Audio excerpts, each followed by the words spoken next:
Provérbio 18, leia comigo versículo 21.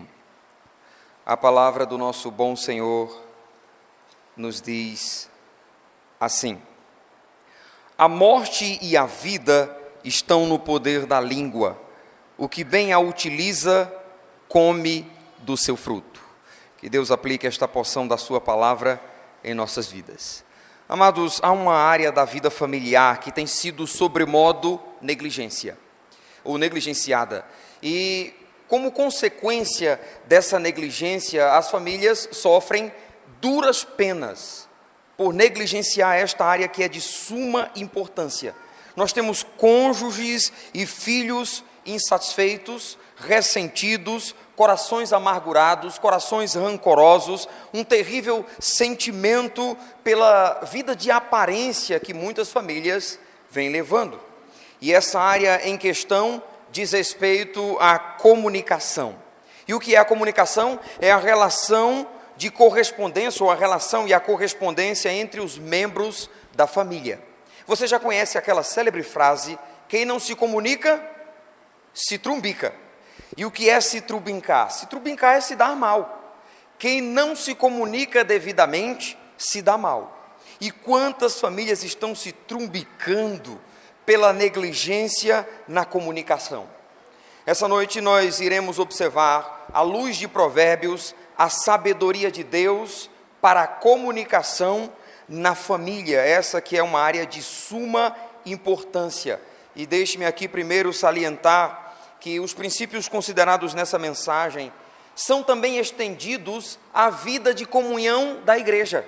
Afinal de contas, uma igreja é uma família. E toda família que se preze necessita de uma correta comunicação para o seu bem-estar, para o seu bom andamento. A comunicação, ou seja, a relação e a correspondência entre os membros da família, ela pode ser expressa através de expressões corporais. Por exemplo, a expressão facial. Podemos expressar tristeza, podemos expressar alegria, podemos expressar raiva. Também pode ser expressa por gestos e até mesmo pode ser expressa através do silêncio. Essas três formas podem comunicar. Entretanto, a principal, a forma mais intensa da comunicação dá-se por meio de palavras. É essa inter-relação na comunicação usando então palavras. E o livro de Provérbios dá considerável ênfase a esse assunto. O livro de Provérbios nos confere princípios de sabedoria, instruções devidas para não estarmos nos trumbicando, mas termos uma boa relação no uso das nossas palavras, na intercomunicação que deve haver entre os membros da família. Observe que tem-se pelo menos dois extremos dependentes do uso das palavras: ruína e glória, ou poderíamos dizer desventura e louvor, segundo nos aponta Provérbio 18, verso 21, que fizemos a leitura. A morte e a vida estão no poder da língua. O que bem a utiliza, come do seu fruto. Então a pergunta para nós essa noite é: como temos usado as nossas palavras em relação à correspondência na família? Como temos usado a nossa palavra na comunicação com os membros da igreja? Nós temos produzido vida ou temos produzido morte através daquilo que nós falamos? E entenda vida e morte aqui, não em termos de existencialidade, ainda que a língua realmente tenha esse poder, porque Tiago diz que ela põe em risco toda a carreira da existência humana, mas entenda morte e vida aqui, ou entenda a língua como tendo essa capacidade de produzir ânimo, desânimo, capacidade de produzir força ou fraqueza, estímulo ou desestímulo, coragem ou medo, confiança ou desconfiança, alegria ou tristeza, submissão insubmissão, amargura ou doçura, respeito ou desrespeito, prazer ou desprazer. Tudo isso aqui está no poder que a língua tem. Ela pode produzir ou a coluna em verde, uma coluna positiva, ou mesmo a coluna em azul, uma coluna negativa. Então, ânimo, força, estímulo, coragem, confiança, alegria, submissão, doçura, respeito, prazer, são aspectos de vida. Ao passo que desânimo, fraqueza, desestímulo, medo, desconfiança, tristeza, insubmissão, amargura, desrespeito, desprazer, tudo isso são aspectos de morte. E que aspectos então as minhas palavras têm produzido? Vida ou morte? Em termos mais simples, minhas palavras têm promovido vida ou morte àqueles que eu me relaciono, ou com quem me relaciono, aqueles que estão à minha volta. Irmãos, por vezes a insensibilidade não nos deixa ver o quanto promovemos aspectos de morte. Em termos práticos, nós temos esposas desanimadas, muitas vezes tristes, amarguradas, insubmissas, vivendo em desprazer, decorrente das palavras de um homem embrutecido, de um homem insensível, de um homem imprudente, que não mede suas palavras. Quando ele começa a falar, é semelhante a uma metralhadora, e saia de perto, porque ele vai derramar, despejar toda a sua ira, toda a sua revolta, com palavras que são verdadeiras balas, são verdadeiros mísseis, teleguiados ao coração de uma esposa.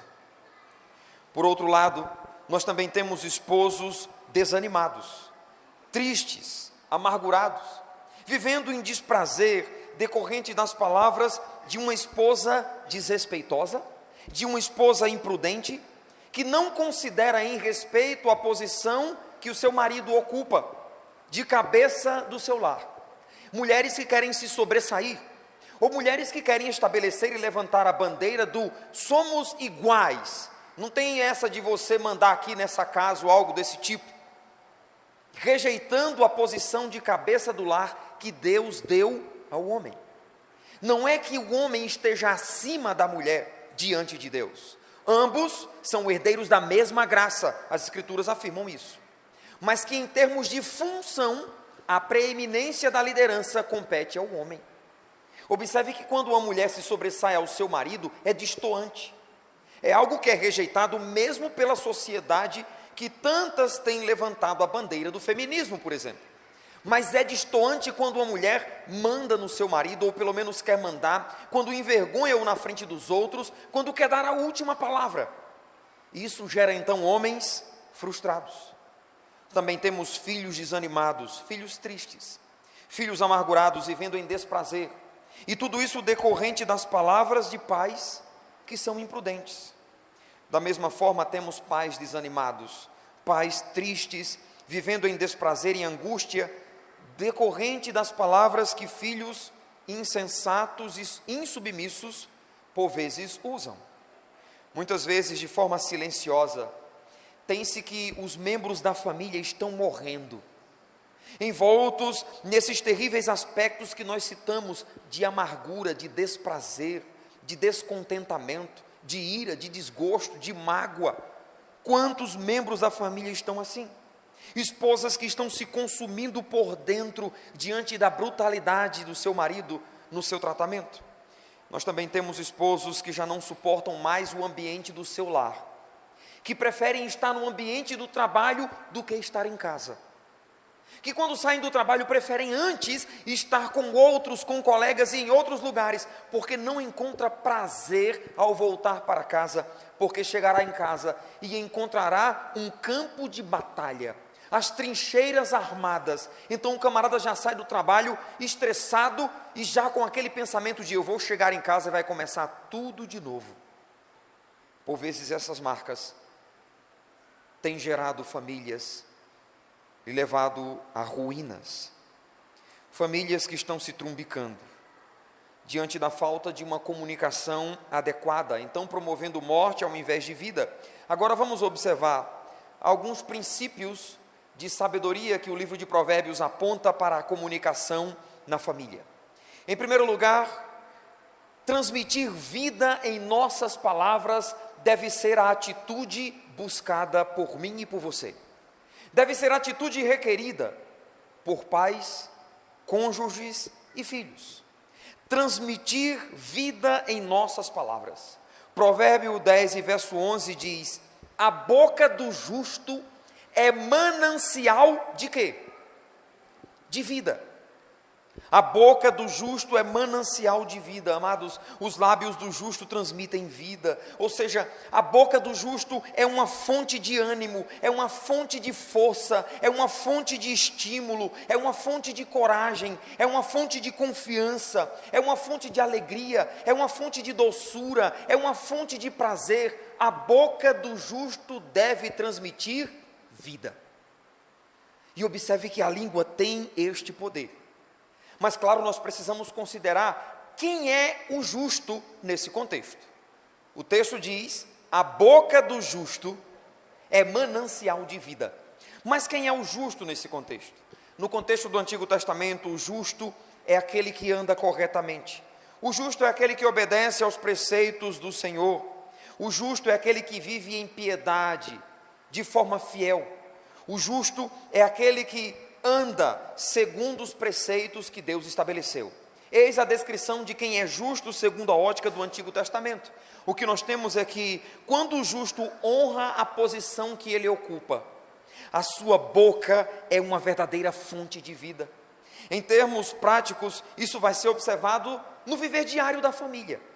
Em um esposo justo, uma esposa justa, um filho justo, vai ser observado esta vida que transmite por meio da sua boca nos mais diversos aspectos que envolvem a família. Por exemplo, a esposa desanimada vai ouvir palavras de ânimo de um esposo justo. A esposa em tristeza ouvirá palavras de alegria. Uma esposa temerosa ouvirá palavras de coragem. Em Provérbios 21, em Provérbios 12, versículo 18, a segunda parte do versículo diz: a língua dos sábios é medicina. E a versão corrigida traduziu a expressão medicina por saúde. A língua do sábio produz saúde, ela é medicina. Então poderíamos dizer que privilegiada é a esposa, feliz é a esposa do justo, aquele justo que de fato honra a posição que ele ocupa. Em contrapartida, triste é a esposa de um homem que não é justo. Triste é aquela que não pode receber do seu marido palavras de conforto, palavras de ânimo, palavras de doçura. Pelo contrário, um esposo que só está depreciando, que não valoriza o que a esposa faz, que não elogia a sua aparência, que não zela pelo bem-estar. Porque você sabe que elogios enchem o coração de qualquer pessoa. Tem maridos que nunca elogiam suas esposas. Elas não encontram esse apoio. E cuidado, maridos, porque lá no trabalho ela pode encontrar um Dom Juan que vai dizer: como você está bonita hoje? Aí ele diz: você está bonita hoje, e ela ouve aquilo: nossa, meu marido nunca disse que eu estou bonita. Mas ela não dá muita atenção. Aí no outro dia: rapaz, você está tão bonita hoje. E ela vai ouvindo, vai ouvindo, vai ouvindo, e em casa tem um bruto que nem valoriza quem ela é. Não valoriza quando ela se arruma, quando ela se apronta. E diante disso há um risco iminente de esta se envolver sentimentalmente. E daí a pouco, cair ou ser pega em um adultério. E aí as pessoas só olham para a atitude dela, é errada em si.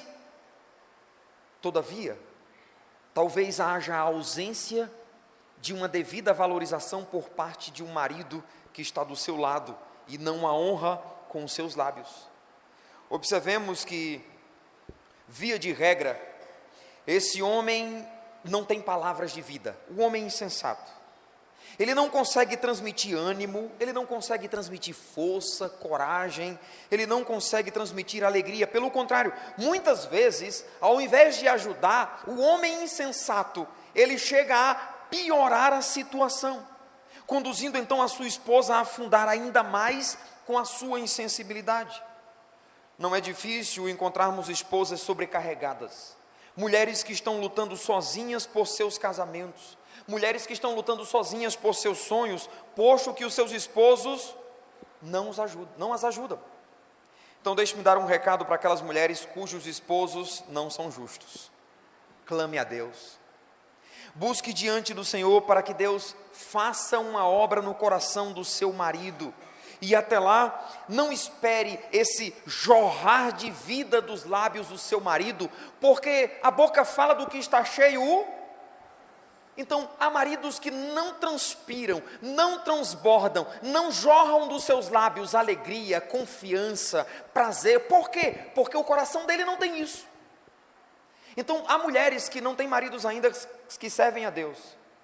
E às vezes elas querem cobrar um padrão dele que ele não vai poder oferecer, porque ainda não desfrutou da fonte suprema de alegria, satisfação, confiança, prazer, que é Deus.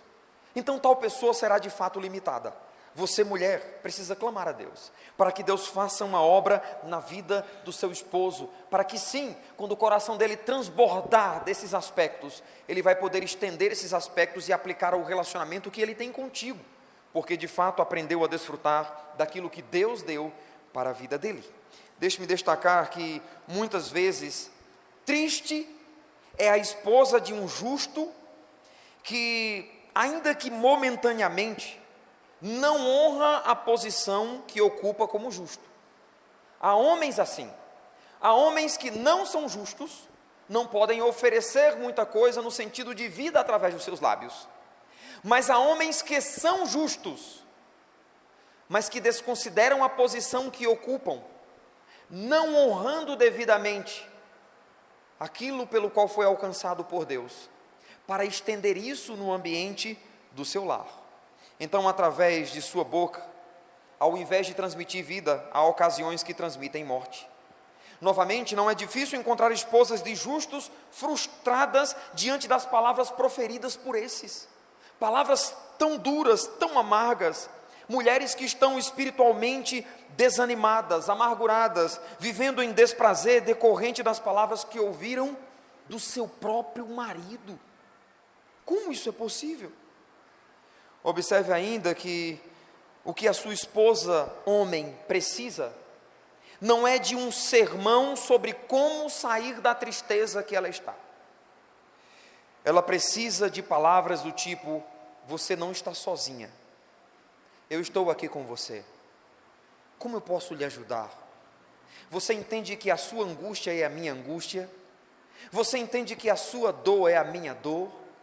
Você entende que se você estiver assim, eu não consigo viver normal? É isso que muitas vezes uma esposa precisa, ao invés de um sermão: te levanta, mulher, deixa de frescura, deixa de besteira. Não é isso. Ela precisa de atenção. Agindo assim, você não está sendo, na vida dela, um manancial de vida.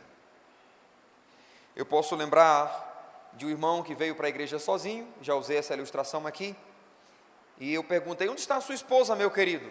Ah, pastor, está lá com o negócio de vez em quando chorar, e eu disse: ó, salvação individual, fica aí que eu vou para a igreja. Não faça isso. Você é casado, a dor da sua esposa é a sua dor, a angústia da sua esposa é a sua angústia.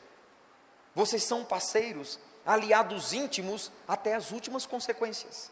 Transmita vida para a sua esposa. Novamente, nós maridos precisamos questionar: minhas palavras têm transmitido vida ou transmitido morte à minha esposa? Se a resposta for vida, nós precisamos confirmar com nossas esposas se elas de fato ratificam, se elas de fato confirmam que nossas palavras, ao invés de morte, têm transmitido de fato vida, se nossos lábios têm sido esse manancial de vida para as nossas esposas. E observemos que tudo isso é aplicável também para o outro lado. Se precisamos de esposos cujas bocas sejam manancial de vida, nós também precisamos de esposas cujos lábios também sejam esse manal de vida. Então um esposo desanimado vai ouvir palavras de ânimo de uma esposa justa.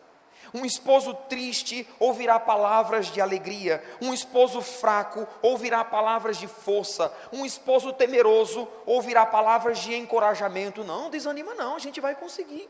A gente já passou outras ocasiões difíceis, o Senhor é conosco. Não, meu filho, não desanima não, vamos lá. Ao invés de uma mulher murmurando, ao invés de uma mulher que deveria levantar o seu esposo, coloca-o mais para baixo ainda. Lembre-se, a palavra do Senhor diz: melhor é serem dois do que um, porque se um cair, o outro ajuda a levantar.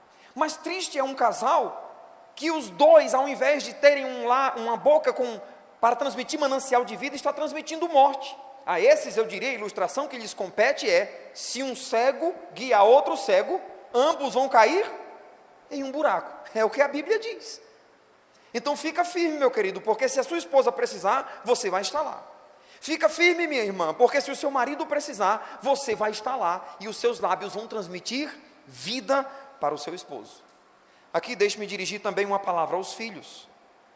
Considerem e apliquem esses princípios também à sua vida. Você que é filho, suas palavras têm transmitido vida ou transmitido morte aos seus pais? Será que as suas palavras têm transmitido mais tristeza do que alegria? Considere qual tem sido o conteúdo das suas palavras, porque você, filho, tanto pode transmitir doçura, prazer, satisfação aos seus pais, quanto amargura, desprazer para a vida deles. A nós que servimos ao Senhor, a posição que nós ocupamos diante dele deve ser de fazer a diferença. Nós não somos como tantos outros. A nossa comunicação tem a marca, ou pelo menos deve ter, da instrução do Senhor para as nossas vidas. E, amados, não há atalhos para isso. Nós precisamos atentar para os princípios que as Escrituras apresentam. Observando então outros princípios, atente para o que diz Provérbio 4, versículo 24. Desvia de ti a falsidade da boca. O segundo princípio a considerar na comunicação da família é: diga não à falsidade. Não permita que a falsidade encontre guarida, encontre morada dentro do seu próprio lar. Não hospede a falsidade na sua família. A falsidade não deve ter nenhum lugar em nossa boca. E é interessante que essa palavra que é traduzida aqui por falsidade, literalmente é tortuosidade. Aquilo que é torto, e ela só aparece 2 vezes em todo o Antigo Testamento. E a expressão falsidade fala do uso de palavras distorcidas. Alguém que usa palavras que tem como marca a desonestidade. Já ouviu aquela história de uma mentirinha branca aqui e ali? Não, de vez em quando esconder uma coisa ou outra. A falsidade, amados, não é um elemento conveniente no exercício da comunicação no ambiente da família.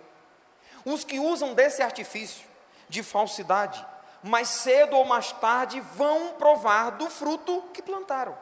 Além do mais, haverão de prestar contas a Deus pelo uso da falsidade.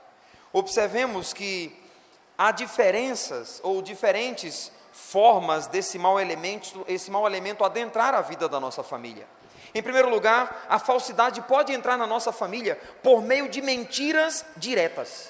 E eu quero ser prático nesse aspecto aqui. É uma esposa, por exemplo, que compra algo sem combinar com o seu marido e então esconde. Já viu aquelas mulheres? Vão lá comprar um vestido.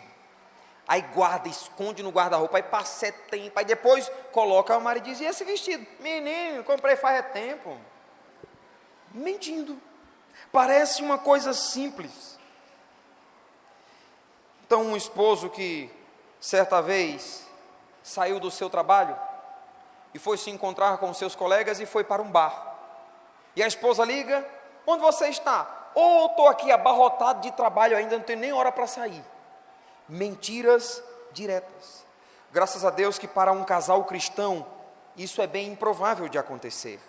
Mas me revolta quando, por exemplo, às vezes eu vejo uma mulher cristã reclamando do marido que foi jogar futebol. Eu fico constrangido. Um marido tem que mentir: eu vou na casa de fulano de tal. Aí às vezes, rapaz, quando o camarada diz que vai na casa de fulano de tal, volta com a perna arrebentada, né? Aí chegou em casa e estava onde? Jogando bola. E você não disse que ia para casa de fulano de tal? Parece que é uma coisa. Deixa eu ensinar você, marido. Se você vai jogar bola, não diga que vai para outro canto, não. Você vai se arrebentar. Pense, não chama para acontecer o que não presta, é quando você mente para sua esposa. Se você quer jogar: minha filha, eu vou jogar futebol, e pronto.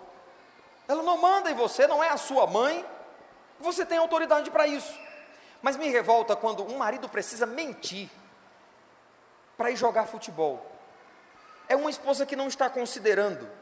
Mulheres que os seus esposos saem de casa, e eu tive uma ovelha lá no Rio Grande do Norte, que o esposo dela sentava na banca de jogo, de baralho, na sexta-feira à noite. Ela disse: pastor, isso na quarta-feira da outra semana, no culto de oração: pastor, o senhor acredita que hoje eu mandei o meu menino ir lá ver como é que está o meu marido, porque o camarada ainda não tinha saído da mesa de jogo. Aí tem mulher cristã que fica chateada se o marido vai jogar bola. Ô, minha irmã, não faz uma coisa dessa, não induz o seu marido a precisar mentir. E maridos não mintam, sejam sinceros. Não é justificável, amados, mas por vezes o camarada mente porque sabe que vai levar um sermão antes de sair de casa. De modo que quando sai, é com a consciência pesada. E ele então prefere levar um sermão depois do que levar um sermão antes. E o que dizer daquelas irmãs que o esposo, de fato, chega um dia, querem namorar, aproveitar, namorar, é uma bênção do Senhor. E minha esposa é minha namorada, certo? Sua esposa é sua namorada, seu esposo é o seu namorado. Aí o marido quer namorar. Amor, vamos namorar hoje à noite? E o amor? Ô, meu filho, estou com uma dor de cabeça terrível. Mentira. Isto é falsidade. É claro, queridos, que nós devemos tomar devido cuidado quanto a isso. E deixe-me dizer às mulheres, irmãs, as mulheres da televisão, as mulheres da internet, as mulheres da rua, nunca estão com dor de cabeça. Cuidado, porque o seu esposo pode alimentar um adultério psicológico, um adultério virtual, e depois pegar esse adultério psicológico e virtual e transformá-lo em um adultério físico. Cuidado. Você que fica fazendo greve, você que fica querendo barganhar, se não me der isso, nem vem que não tem. Vigia, irmã, você está colocando o seu esposo em sério risco. Agora, é claro que por vezes, uma mulher de fato pode estar cansada, pode ter uma dor de cabeça, e claro, não estaria então pronta. E o que dizer? Ser sincera. Usar da sinceridade, e se esse é o caso, não seja desonesta, mulher. Fale a verdade. Mas pastor, ele não me ouve. Mesmo assim fale, o seu compromisso é com a verdade. E então para esse camarada que não quer ouvir você, eu diria: ô seu brutamontes, a sua esposa não é um objeto sexual. Ela precisa de carinho, ela precisa de atenção. Para você é suficiente a união física, mas para a mulher é muito além, é uma união sentimental, é uma união psicológica. Valorize então isso. Muitos homens pensam que depois de dizerem um monte de palavras duras, esculhambaram a esposa desde manhã, saiu de casa para trabalhar e disse um monte de asneira para a esposa, disse um monte de besteira. Aí quando chega em casa, está lá, os dois bicudos. Aí quando se deita, aí lá vai o marido, sem querer conversar. Aí a mulher às vezes cede. Os dois, na presença de Deus, fazem amor. Aí a mulher pergunta depois: não vamos resolver aquele negócio não? Aí ele diz: oxe, e nós já resolvemos? Porque para o marido ele pensa que isso resolve a coisa, quando não o é. E isso é deficiência na comunicação. Prestem atenção, queridos. Não cuidar da devida comunicação na família é um risco à saúde da família. Um princípio que precisa ser considerado em nossos relacionamentos é aquilo que o salmista diz no Salmo 102, versículo 2, a segunda parte do texto. O salmista diz: portas adentro da minha casa terei coração sincero. Um marido sincero, uma esposa sincera. Irmãos, a comunicação na família tem que ter essa marca, a sinceridade, a verdade. Outra forma desse terrível elemento entrar na nossa família, a falsidade, é através de exageros absolutos. Cuidado com frases do tipo: você sempre, você nunca, jamais. Cuidado com frases do tipo: eu te odeio. Com frases do tipo: eu não te amo mais. Isso arrebenta qualquer relacionamento. Então cuidado com exageros absolutos. Quando exageros absolutos surgem? Quando um dos membros da família, e aplicando isso aos cônjuges, quando um dos cônjuges não quer ficar por baixo. Eu quero ferir essa outra pessoa. Eu não quero ficar por baixo, eu quero sair ganhando essa discussão. E então eles se preparam para metralhar. Ouviu uma palavra, disse duas. Ouviu duas, vai dizer uma que tem uma potência sobremodo elevada para arrebentar com o camarada, para arrebentar com a esposa. Deixa eu ferir ela aqui. Ah, está dizendo isso? Pois eu não te amo mais. Depois, meu amigo, para voltar atrás e retirar o que disse, a desgraça muitas vezes já está feita. Retroceder fica difícil, porque por mais que você venha se justificar, fica difícil de o outro aceitar a sua justificativa. Então tenha cuidado, porque voltar atrás às vezes, depois de já fazer o estrago, o prejuízo pode ser muito maior. Então tenha cuidado com aquilo que você pronuncia em um momento de discussão. Não diga algo que você vai se arrepender e não vai depender somente de você para corrigir o estrago. Cuidado com as suas palavras em um momento de discussão. Amados, eu recebi certa vez no meu gabinete a esposa de um homem, e esta esposa estava desesperada porque ela ouviu do seu marido: eu nunca fui feliz com você. Mas esse casal já estava junto há mais de 25 anos. 26 anos eles estavam juntos. E a mulher ficou desesperada porque o marido disse: eu nunca fui feliz com você. Meu amigo, o camarada ficou 25 anos.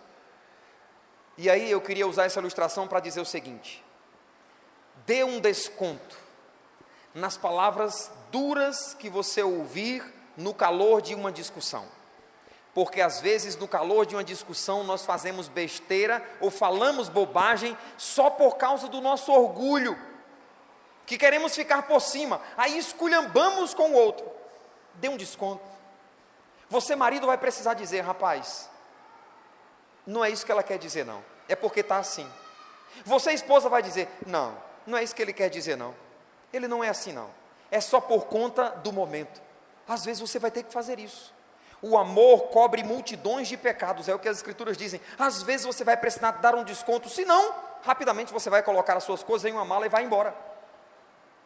Porque você vai ouvir palavras duras. Nós temos o poder de transmitir vida ou transmitir morte através das nossas palavras. Outra forma que este terrível elemento entra em nossas vidas é através do conflito entre linguagem corporal. Isso é fantástico. Linguagem corporal, tom de voz e conteúdo comunicado. Isso aqui faz diferença. Por exemplo: o que está acontecendo, amor? A amor responde: nada. Mas por que você está triste? Eu não estou triste. Não me grite, eu não estou gritando com você. Conflito entre linguagem corporal, tom de voz e conteúdo comunicado. O que é que está acontecendo com você? Eu estou triste, estou angustiado, estou angustiada, quero ficar aqui um pouquinho pensando. Às vezes, muito mais é das mulheres isso aqui, né? Deixa eu puxar a sardinha. O camarada está lá, pensativo. O que é que você está pensando? Ô, minha filha, às vezes o marido quer ficar pensando no seu lugar. Deixa ele, deixa ela. Se quer compartilhar, compartilha. Eu estou me sentindo mal, eu desejo ficar um pouco pensativo. Isso é ser sincero. A falsidade também pode advir através do disfarçar a verdadeira mensagem por meio de indiretas, e tem pessoas que são expert nisso. Ficam mandando recado indiretos para os seus cônjuges. Por exemplo, fazendo comparações, comentários. Mas amor, você já viu como o marido de fulano é romântico? Ô, minha filha, meu filho, por que você não é romântico comigo? Pronto, não vai fazer comparação. Não, aí está numa discussão, aí cai na besteira de dizer: mas a esposa de fulano de tal faz isso e isso. A mulher diz: pois vá atrás de fulano de tal, que é a esposa de cicrano. Não faz comparações. Cuidado com comentários sarcásticos, porque isso arrebenta a comunicação. Cuidado também com a omissão no compartilhar informações de responsabilidade familiar. É um esposo que não diz para a esposa das suas aquisições, por exemplo, da forma como está administrando os seus recursos, e daqui a pouco está endividado e a esposa sem saber. É uma esposa, por exemplo, que fica sabendo que a filha adolescente está querendo namorar, mas esconde do marido. Daí a pouco essa filha adolescente aparece com o namorado e mais, aparece grávida. E uma vez nós tivemos um casal assim, pastoreamos um casal assim. A mulher escondendo o namoro da adolescente do esposo. Rapaz, e eu conversei com ela pensando que o marido já sabia. Rapaz, esse camarada entrou no gabinete, sentou ele, a filha dele, o bendito do namorado. E então quando eu disse, o marido teve uma surpresa, porque não sabia que a filha dele, de 13 anos, estava namorando.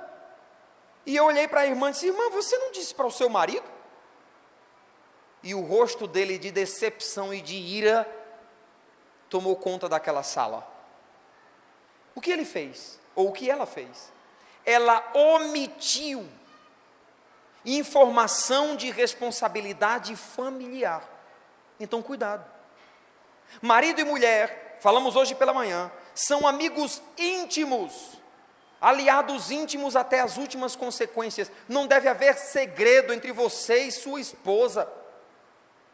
Vocês são uma só carne, não há o que esconder. Meu melhor amigo é Mara. Sua melhor amiga, homem, é a sua esposa, e o seu melhor amigo também é ela. Não, eu sou confidente com fulano de... Eu sou confidente com a minha esposa. Somos aliados íntimos. Ela não deve esconder nada de mim, ao passo que eu não escondo nada dela. Essa deve ser a marca da sinceridade. Eu diria que esses são apenas algumas formas de falsidade que podem adentrar em nossas famílias. Então sejamos sinceros, tenhamos uma comunicação transparente, desviemos dos nossos lábios a falsidade no âmbito familiar. Ainda outro elemento para a comunicação bem-sucedida na família é a longanimidade. A expressão longanimidade literalmente é prolongado refrear da ira. Outro termo para traduzir essa expressão é paciência.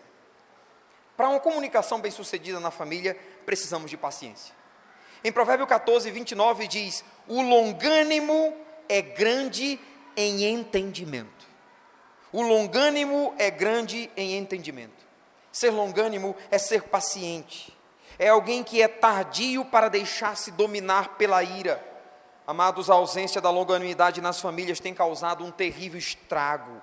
Cônjuges que estão agredindo verbalmente outros, com palavras terríveis, discussões que parecem não ter fim. Por vezes casais viram a noite discutindo, ficam intrigados aí, uma semana inteira, o que é inadmissível. Bicudos dentro de casa, um verdadeiro lavar de roupa suja que por vezes entra pela madrugada dentro. Em suma, essas situações trazem consigo, requerem paciência da nossa parte, porque do contrário, entraremos em um ciclo vicioso, que não terá fim. Brigas, brigas, brigas e mais brigas, porque não compreende a mim, porque não compreende o outro, é a acusação que os cônjuges estão fazendo, e por vezes falta uma trégua. Em Provérbio 15, verso 18 diz, o homem iracundo suscita contendas, mas o longânimo apazigua a luta. O homem iracundo, ele suscita contendas, mas o longânimo apazigua a luta. Então deixa eu perguntar, você é alguém que apazigua a luta, ou você é alguém que diz assim, rapaz, eu dou um boi para não entrar numa briga, depois eu dou uma boiaba para não sair deles? Tem pessoas que se gloriam nisso, né?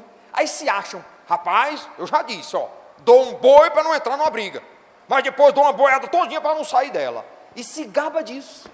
Sabe aquela pessoa que fica se gloriando? Eu digo mesmo, quando eu quero dizer uma coisa, não tem quem me segure. Digo. E você acha que isso é legal? Você se gloria nisso porque você diz o que quer. Vomita coisas na cara dos outros. Observe que pessoas assim não são benquistas. O ciclo de amizade de tais pessoas é sobremodo limitado, porque pessoas não querem estar próximas de pessoas assim. Já viu isso? Não são longânimas. Tudo quer resolver na briga. Muitas vezes, em meio à discussão, Há homens que estão fumegando por dentro.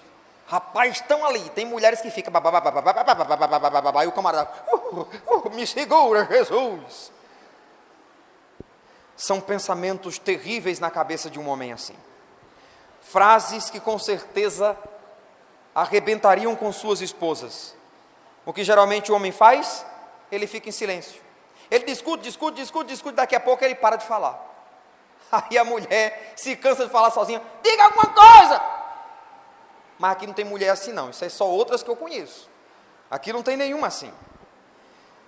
E então quando o homem fica em silêncio, às vezes na esperança de que uma vez calado, a mulher se contente e pare de falar, na verdade, virá uma enxurrada ainda maior, porque ela quer resolver o assunto, e o homem pensa que o silêncio vai resolver. Às vezes o falar é prejudicial, e o silêncio também. Então deixe-me dizer a você, mulher, agindo assim, você não está apaziguando a luta, você está suscitando a contenda. Ser longânimo é ter a capacidade de, através de sua compreensão habilidosa, ser paciente. Ser tardio para ficar revoltado, para se dominar pela ira. As Escrituras afirmam em Provérbio 21, verso 9, 25, verso 4, que é melhor morar no canto do eirado do que junto com a mulher rixosa na mesma casa. O eirado é a parte de cima da casa que eles usavam para colocar milho, feijão para secar, trigo para secar. O texto diz, é melhor morar no eirado do que em uma casa com uma mulher rixosa. Ainda em Provérbio 21, verso 19, diz, é melhor morar numa terra deserta do que com uma mulher rixosa e iracunda. Em Provérbio 27, 15, diz que o gotejar contínuo no dia da chuva e a mulher rixosa são semelhantes. Contê-la seria conter o vento, seria pegar o óleo na mão, tenta segurar, não dá para conter. Então, veja o que é dito da mulher virtuosa em Provérbios 31. O texto diz, fala com sabedoria, e a instrução da bondade está na sua boca. A mulher sábia edifica a sua casa. Tem homens que perdem o juízo, chegam a agredir a esposa fisicamente. Estão errados. Não importa o que a mulher disse, mas às vezes chegou a isso, porque a mulher não controlou a sua língua, não controlou a sua boca. Outro princípio necessário para a nossa comunicação é mansidão. Provérbio 15:1 diz que a resposta branda desvia o furor, mas a palavra dura suscita a ira. Eu gosto da tradução da NVI, nesse texto que diz assim, a resposta calma desvia a fúria. Seu cônjuge de forma furiosa lhe atacou verbalmente? Então quando ele lhe atacar verbalmente, responda a ele de forma calma. Gritou com você? Amor, benzinho, tchutchutchuzinho, eu estou gritando com você? Você acha que gritando assim resolve o problema? Por que será que as pessoas têm a tendência de achar que o grito resolve as coisas? Um marido que grita com a esposa, uma esposa que grita com o marido. Por quê? Porque nós nunca queremos sair perdendo. Novamente, o fruto é o nosso orgulho, a nossa soberba. Então, quando nos sentimos atacados, a gente quer pisar em cima do outro. Então, temos um problema para resolver a questão. Então, a ideia é parar e perguntar, eu tenho tratado você assim? Vamos sentar e resolver a situação? Não quero resolver não. Tu não quer não? Acalmou os ânimos. A gente já pode sentar agora? Você já está mais tranquilo? Já está mais tranquila? Quando isso não acontece, uma trincheira de guerra é estabelecida. Provérbio 25:15 diz, a longanimidade persuade o príncipe, e a língua branda esmaga os ossos. Então experimente a mansidão para resolver as discussões em família. A língua paciente esmaga os ossos. Não responder na medida da estutícia que alguém está nos tratando. Precisamos também ser prudentes no nosso falar. Provérbio 15, verso 23 diz que o homem se alegra em dar resposta adequada e a palavra dita a seu tempo quão boa é. Então, realmente o seu cônjuge, seu filho, precisa ouvir isso que você está falando. A questão é, esse é o tempo devido para usar tais palavras? É triste, mas por vezes costumamos fazer uso de acusações cumulativas. É quando não dizemos ou não corrigimos algo daqueles que estão à nossa volta, e então em um momento de ira, em um momento de discussão, nós despejamos tudo como sendo uma enxurrada. Aproveitamos, agora você vai ouvir, naquele dia, há 37 anos atrás, você fez isso, isso, isso, e eu quero dizer a você agora. Pessoas que ficam desenterrando defunto, como diz a história. Esse não é um falar prudente, esse falar é destruidor. E sabe qual é a atitude que tem prudência, ou daquele que tem prudência no falar? A atitude está no Provérbios 15, verso 28. O coração do justo medita o que há de responder. Observe que antes de falar besteira, antes de ter que arcar com as consequências advindas, medite, pondere, seja cauteloso. Provérbio 17:14 diz: como abrir-se da represa, assim é o começo de uma contenda. Desista dela logo, antes que haja rixas. A NVI diz: começar uma discussão é como abrir uma brecha em um dique, um lugar que está segurando, detendo a água, e depois de ser aberto, não há mais controle sobre isso. Uma vez aberta, não há como voltar atrás. Então tenhamos prudência para fecharmos toda a brecha, para não arrebentarmos com a comunicação da nossa família. Em termos práticos, o que eu posso fazer para evitar uma contenda com minha esposa? O que você pode fazer para evitar uma contenda com o seu marido? Uma linguagem sábia, adequada, paciente, essas coisas fazem diferença. Terrível coisa é o sentimento de que poderíamos ter evitado uma demanda, uma discussão, mas não conseguimos porque não fomos prudentes quanto ao nosso falar. Falamos bobagem e agora não dá mais para voltar atrás. Irmãos, nós precisamos disciplinar a nossa língua, ou melhor, eu não diria que precisamos disciplinar a nossa língua, e sim que precisamos disciplinar o nosso coração, porque Provérbios 16:23 diz que o coração do sábio é mestre da sua língua. O coração do sábio é mestre da sua língua. Então, para concluir, eu quero apresentar aqui 7 perguntas para a resolução de conflitos. Pergunta número 1, questione isso. Estou com a visão objetiva de todos os fatos? Ou eu estou influenciado pela minha soberba, pelo meu orgulho, só olhando o meu lado, sendo insensível, não atentando para a visão da minha esposa? Segunda pergunta, isso deveria ser coberto pelo amor? Irmãos, há questões que podem ser facilmente cobertas. Podemos dar um desconto, mas tem pessoas que de fato fazem tempestade num copo de ceia. Eu poderia cobrir isso, desconsiderar isso e não me deixar envolver? Terceira pergunta, é o momento certo para eu falar isso? É o momento adequado para eu despejar o que está no meu coração? Ou eu poderia me contentar e esperar um pouco mais, quando eu não vou estar influenciado pelos meus sentimentos alterados da hora, para então resolver de forma mais racional, quando o meu coração estiver mais apaziguado? Quarta pergunta, estou com a atitude correta? E o que é a atitude correta? É de querer a resolução da circunstância para a glória de Deus. Então eu entro numa discussão, não é simplesmente para ganhar, para mostrar que o outro está errado. Você errou, eu estou certo, você é errado. Não é isso. Eu entro numa discussão para resolver a questão para a glória de Deus. Não para ser dominado pela soberba de que eu estou certo e o outro é errado. Quinta pergunta, minhas palavras expressam amor? Ou eu estou metralhando o outro quando quero resolver um conflito? Sexta pergunta, eu já orei pedindo a ajuda de Deus? Ou eu estou simplesmente na carne, meu amigo, aqui, ou vai ou racha, eu vou resolver esse negócio aqui, é hoje mesmo.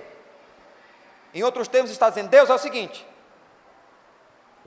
fica lá fora, Deus, porque hoje eu não quero o Senhor aqui dentro, aqui é eu e minha esposa, hoje o negócio vai ser resolvido aqui. Não faz isso. Vai resolver um conflito? Senhor, minha esposa está lá no quarto, eu quero chegar lá, Senhor, na Tua presença. Como você agiria Se depois de uma discussão terrível, sua esposa está no quarto, você está no sofá, e Jesus chega e diz a você: e aí? É assim que você deve se comportar como um servo, um discípulo meu? Vamos, eu vou contigo até o quarto. E Jesus acompanha você até o quarto. Sua esposa está lá. Jesus do seu lado. Aí você chega e diz: mas também você fez isso e isso, eu só disse isso por causa disso. Seria assim que você resolveria? Na presença de Jesus: meu amor, me perdoe, eu errei, eu me precipitei, eu falei bobagem. Mas você já viu a incrível capacidade que temos para desconsiderar a presença de Jesus quando estamos resolvendo o conflito? Seja isso no ambiente familiar e por vezes no ambiente da igreja. Nós dizemos: Jesus, fica lá, porque aqui é com a gente. É um ringue, e Jesus não está presente, porque a atitude que nós estamos tendo é para resolvermos segundo a nossa força, a nossa incrível capacidade de persuasão, usar o nosso argumento, deixando Deus de fora. Amados, no ambiente da família e no ambiente da igreja, vamos resolver um conflito. Ó Senhor Jesus, misericórdia, esteja comigo, porque se o Senhor não estiver, a soberba do meu coração vai me dominar, e eu não vou querer resolver o conflito, porque eu me conheço como miserável pecador que sou. Então a pergunta 6 é importante. Eu já orei pedindo a Deus a sua ajuda. 7ª pergunta: será que eu devo procurar o conselho de alguém mais experiente antes de resolver o problema? Às vezes você precisa de um conciliador, um mediador, uma pessoa próxima de confiança, uma pessoa madura. Então não fique constrangido em chamar uma pessoa: olha, precisamos de um conselho. Você, casal, precisa de ajuda? Chame o pastor e a sua esposa. Será um prazer chegar lá. Às vezes só chama o pastor depois que o camarada deu uma mãozada na mulher, depois que a mulher botou a roupa na mala e foi-se embora: pastor, me ajuda. Peça ajuda, será um prazer orar com você, trazer instruções da palavra do Senhor. Às vezes você precisa de um simples conselho, para que a comunicação na sua família seja estabelecida para a glória de Deus. Amém? Eu quero colocar aqui, não vamos cantar por causa do tempo, mas a letra do hino, do corinho que nós cantamos hoje à noite, Bem-aventurada a família, diz: o temor do Senhor é o princípio da sabedoria, como é bom desfrutar do seu fruto vivendo em família. Uma casa onde reina a paz, verdadeira vida. Uma casa onde reina o amor, certamente é feliz essa família. Bem-aventurada é a família que teme ao Senhor. Uma casa edificada em harmonia, vivendo em amor. Sobre a rocha está firmada essa família, a rocha que é o Senhor. Não há tempestade para destruí-la, pertence ao Salvador. Que a minha e a sua família tenha essa marca. Amém? Obrigado, Senhor, pelas nossas famílias. Te agradecemos, ó Deus, pelos nossos cônjuges, pelos nossos filhos.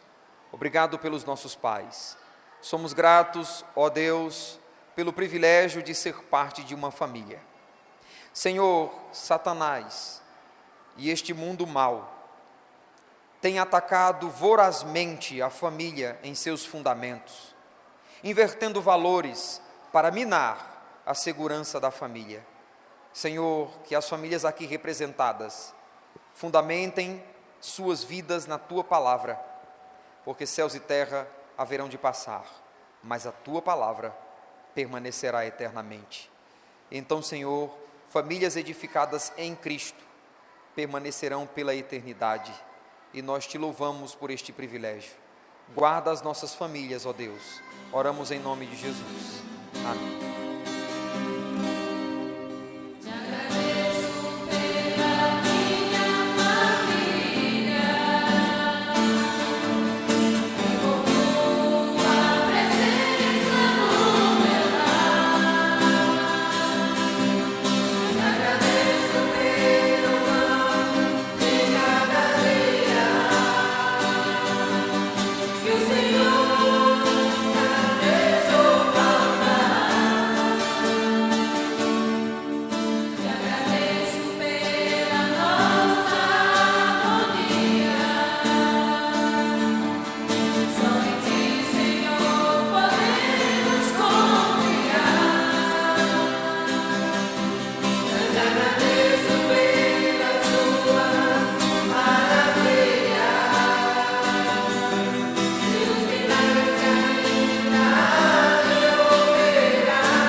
Aleluia.